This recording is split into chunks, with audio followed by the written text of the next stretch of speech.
You're watching Ringside Wrestling. Welcome everybody to Ringside Wrestling Entertainment. This is Joel Perez, and we continue our lead up to 2017 by reflecting on 2016, the fucking shitty year that was 2016, not just for wrestling, but for the entire world. So many celebrity deaths. Donald Trump is your president, whether you like that or not. It's just a lot of shit happens, and not all of it was very good.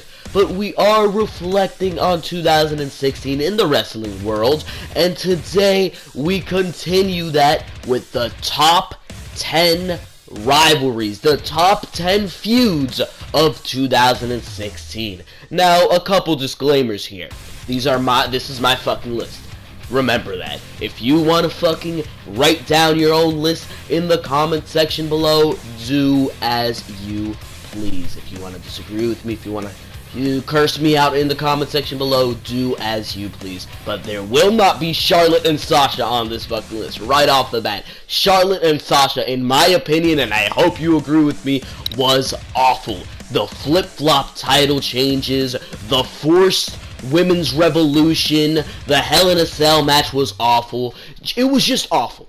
It was just awful. And some people are regarding it as the best feud of the year. It just wasn't. So let's get right into the list, but know that first. So there you go. Number 5. Kevin Owens and Sami Zayn. Kevin Owens and Sami Zayn have had one of the best rivalries starting in 2015. Starting in 2015 down in NXT. And that's kind of what's made this rivalry so fucking great. WWE took this rivalry, exactly what happened in NXT, and they continued that in the main roster.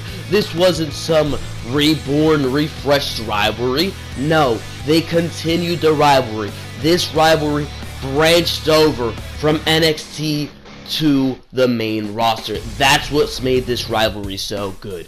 It's been personal, it's been heated. The matches these two had at Battlegrounds, at Payback, were absolutely fantastic against each other. These guys went to war. It felt like a great rivalry. It felt like it could have a title around it, which honestly, if you wanted to make this rivalry better, you should have had these guys go into WrestleMania against each other for the Intercontinental title. That would have been a great match. That's not what happened though, and that's why it's number 5 on this list. Number 5 out of a lot of rivalries, but number 5 out of a lot of shit rivalries. The fact that they continued this rivalry from NXT, the fantastic promo packages, the fantastic mic work from both Sami Zayn and Kevin Owens, and the fantastic in-ring work. The match they had at Battlegrounds was a match of the year contender. I'm going to have a match of the year list, a top 10 matches of the year, and spoilers, the match they had at Battlegrounds is probably going to be on it. Kevin Owens, absolutely fantastic in this feud. Kevin Owens at the top of his game. I don't know what they're doing now with him, but at the top of his game. Sami Zayn as well. Again, I don't know what they're doing now with him, but Sami Zayn at the top of his game.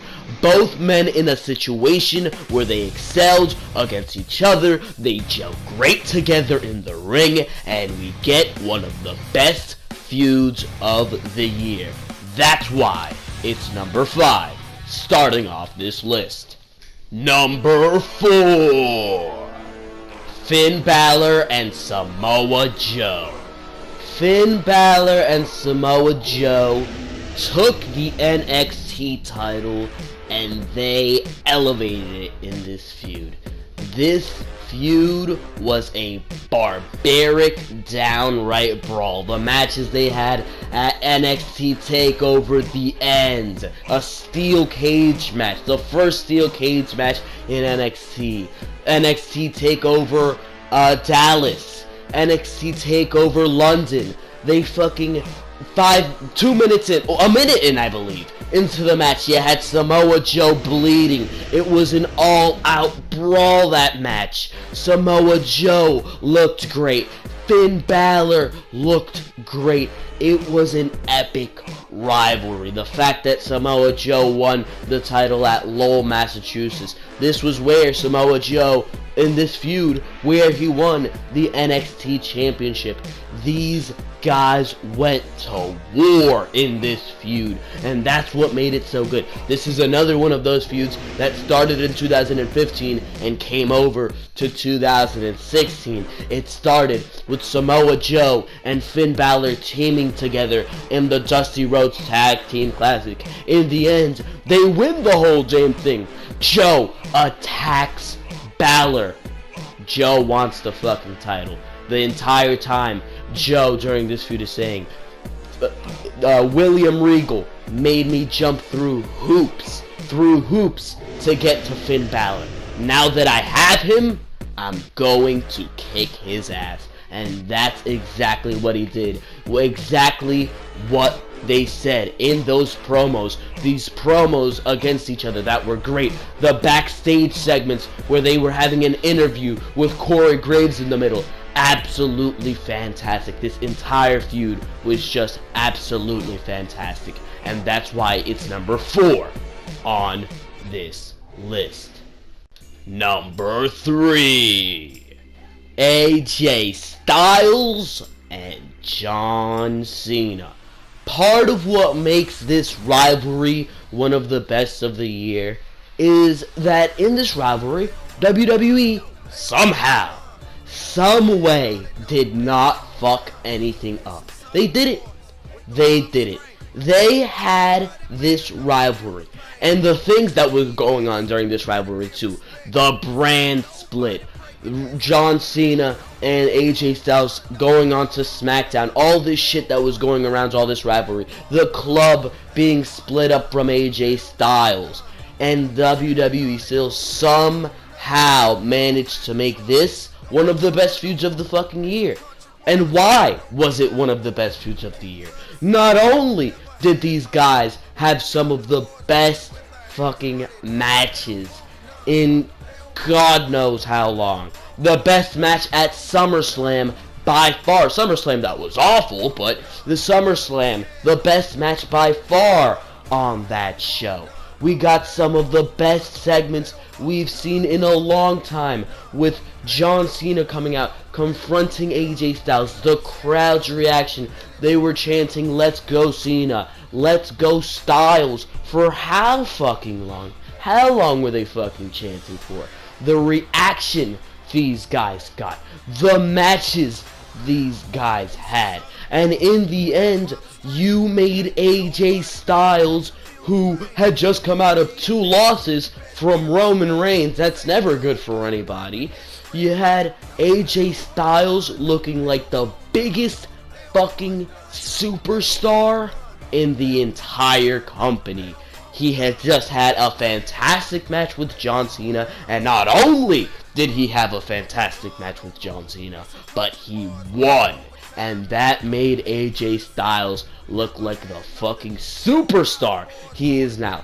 That's what elevated him to that WWE Championship status. That clean win after that great match with John Cena at SummerSlam. Another match of the year candidate in that one. After that fantastic match with John Cena, AJ Styles looked great. And that showed you that John Cena, despite being this guy who wins every match in a superhero-esque fashion, despite being this guy, that shows you that John Cena, he will put the guy over. He will recognize when it's not his time to win. And for that, I have to give John Cena all the thumbs up in the world, because he can go in that ring, and he will let the other guy go over. So that is absolutely great. Number 2. DIY versus the Revival. These guys put on probably the best match, the best tag team match we've seen in a decade in WWE. at NXT TakeOver Toronto. These guys had a fantastic, simplistic feud over the NXT Tag Team Championships that has been absolutely fantastic. I can see these two teams go at it forever. The near falls, the in-ring action, the creativity when it comes to being in a tag team match, they utilized it all. The Revival, being this team with a very simplistic moveset, makes them seem like the fucking best tag team in the world. The fact that they can seem like the best tag team in the world, yet have this very simplistic moveset, this very simplistic tag team moveset of beating their opponents down. It's absolutely great. Tommaso Ciampa and Johnny Gargano, two of the absolute best indie wrestlers that were out there, and you put them together into a tag team, not only do they gel well together in that fucking ring, but they put on a fantastic match. The match quality here is unheard of. When Tommaso Ciampa and Johnny Gargano won those tag team titles at NXT TakeOver Toronto, I was fucking jumping out of my seat because there was a near fall that came so close to the end, and it wasn't the fucking end that my head started to hurt during this fucking match. That's how damn good it was. That is how damn good it was that I got a head rush out of excitement. That doesn't happen these days. And it's not just this match. The match they had at NXT TakeOver Brooklyn was fantastic as well. I believe they had a 2 out of 3 falls match on NXT. That was great too. This rivalry has just been fantastic. Something you're not gonna see with tag team wrestling on the main roster, and that's an unfortunate event that these tag teams on the main roster are held back like that, because we know an Enzo and Cass can go. The match they had with the Revival at Roadblock earlier in the year, that was fucking great too. We know all these teams can go, but WWE won't let them, and that's what makes NXT so great. I'm kind of going on a rant here. That's what makes NXT so great. They let these teams go. That's why this is number 2 on this list. Number 1.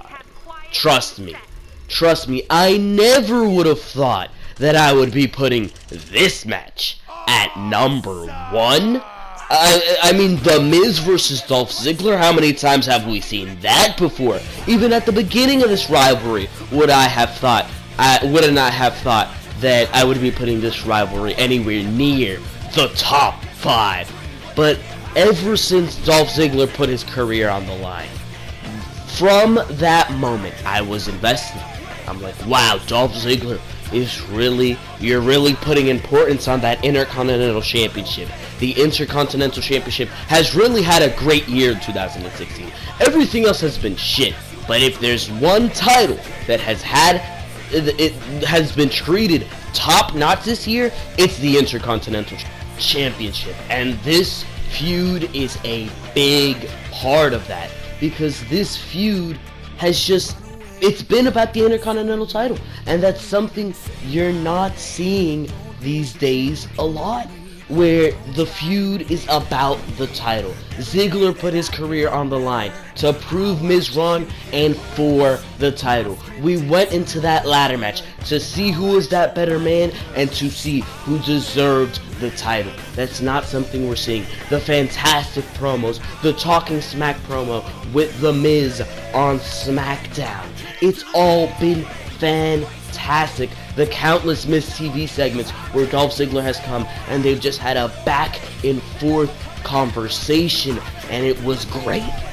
It was great. The match at No Mercy, that was a match of the year contender right there.